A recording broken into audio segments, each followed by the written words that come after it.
আসসালামু আলাইকুম। 2026 সালে এসে বাংলাদেশ কারা অধিদপ্তরের যে নতুন এক বিজ্ঞপ্তি প্রকাশ করেছে, এখানে কিন্তু সকল জেলার নারী পুরুষ উভয় কিন্তু আবেদন করেছেন।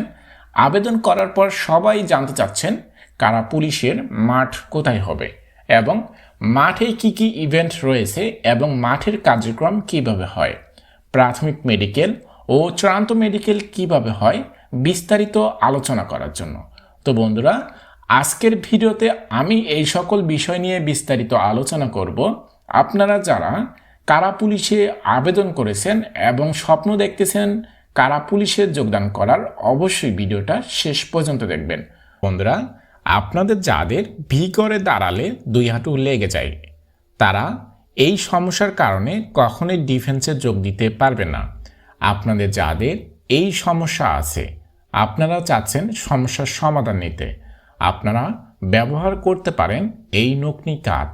এই কাঠ ব্যবহার করে মাত্র 25 থেকে 30 দিনের ভিতরে আপনার এই হাঁটু ফাঁক হবে। এটা কিন্তু গ্যারান্টি সহকারে আপনাকে দেওয়া হবে। তো আপনারা যারা এই নকনি কাঠটি সংগ্রহ করতে চান, অবশ্যই আমাদের ফেসবুক পেজ ডিফেন্স কেয়ার অথবা আমাদের এই হোয়াটসঅ্যাপ নাম্বারে যোগাযোগ করে এই কার্ডটি সংগ্রহ করতে পারেন। তো আমরা প্রথমেই দেখে নেব কারা পুলিশের মাঠ কোথায় হয়। অনেকেই কিন্তু মনে করেন যে আপনাদের মাঠের কার্যক্রম নিজ জেলায় হবে। আসলে কিন্তু বিষয়টা না। আপনাদের নিজ জেলার যে বিভাগ আছে, এই বিভাগেই কিন্তু আপনাদের সকল প্রার্থীর কিন্তু মাঠের কার্যক্রম একই দিনে হবে, ঠিক আছে?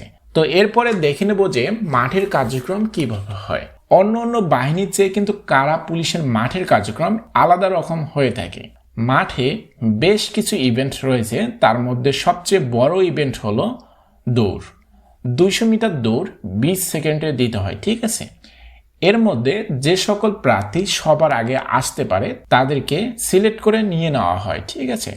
এখানে কিন্তু অনেক প্রার্থী বাদ পড়ে শুধুমাত্র সময় মতো না আসার কারণে। এরপরে যারা দৌড় ইভেন্ট পার করে তাদেরকে নিয়ে যাওয়া হয় পুশ আপে। তাদেরকে সময় মতো 20টা পুশ আপ দিতে হবে। এখানে কিন্তু অনেক প্রার্থী কিন্তু 20টা পুশ আপ দিতে পারে না।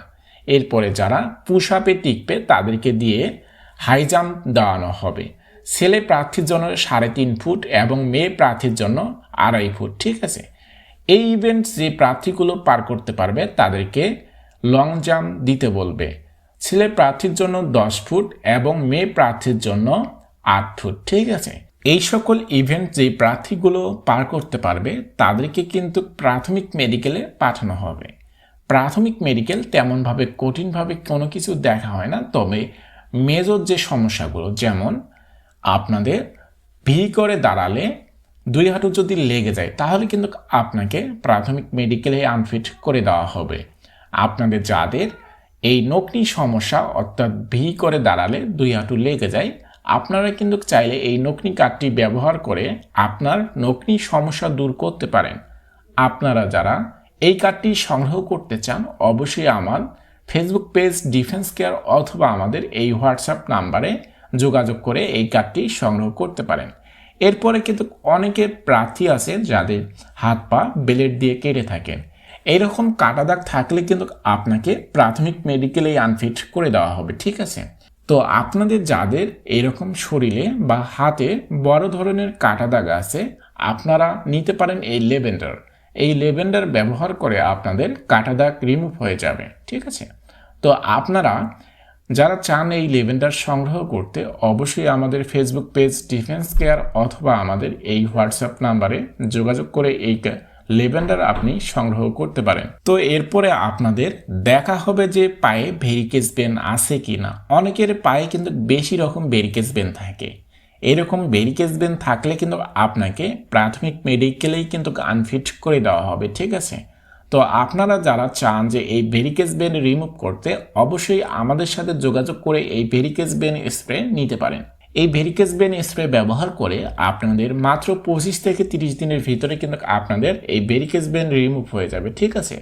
তো আপনারা যারা চান যে এই ভেরিকেজ ভেন সংগ্রহ করতে, অবশ্যই আমাদের ফেসবুক পেজ ডিফেন্স কেয়ার অথবা আমাদের এই হোয়াটসঅ্যাপ নাম্বারে যোগাযোগ করে আপনি এই ভেরিকেজ ভেন স্প্রে নিতে পারেন।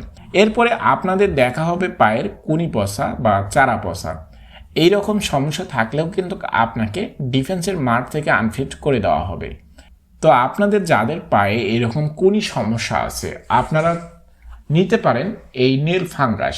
এই নেল ফাঙ্গাস ব্যবহার করে আপনার কিন্তু পায়ের যে কোনি সমস্যা আছে সেটা সমস্যার সমাধান হয়ে যাবে। তো বন্ধুরা, এই ছিল মূলত মেডিকেল নিয়ে ধারণা। এর থেকে যাদের অল্প ধরনের সমস্যা, ছোটোখাটো সমস্যা আছে, তাদের কিন্তু প্রাথমিক মেডিকেলে টিকিয়ে দেওয়া হবে, ঠিক আছে। তো এই সকল ইভেন্ট যে প্রার্থীগুলো এবং প্রাথমিক মেডিকেল যে প্রার্থীগুলো টিকবে তাদেরকে কিন্তু লিখিত পরীক্ষার জন্য সিলেক্ট করবে, ঠিক আছে। এবং লিখিত পরীক্ষায় কি কি পরীক্ষা হয় এই সকল বিষয় নিয়ে আমরা মূলত পরবর্তী ভিডিওতে আলোচনা করব। আপনারা কোন টপিক পড়লে এবং কোন বিষয়টা নিয়ে বেশি ঘাটাঘাটি করলে প্রশ্ন কমন পড়বে এবং কোথায় থেকে প্রশ্ন করা হয় বিস্তারিত আলোচনা করব পরবর্তী ভিডিওতে। আপনারা যারা চান যে এই কারা পুলিশে কীরকমভাবে পরীক্ষা হয় এবং কোথায় থেকে প্রশ্ন হয়, আপনারা পরবর্তী ভিডিও যদি সবার আগে পেতে চান অবশ্যই আমাদের ডিফেন্স কেয়ার চ্যানেল অথবা আমাদের ডিফেন্স কেয়ার ফেসবুক পেজটি ফলো করে আমাদের সাথে থাকবেন। দেখা হচ্ছে নতুন ভিডিওতে।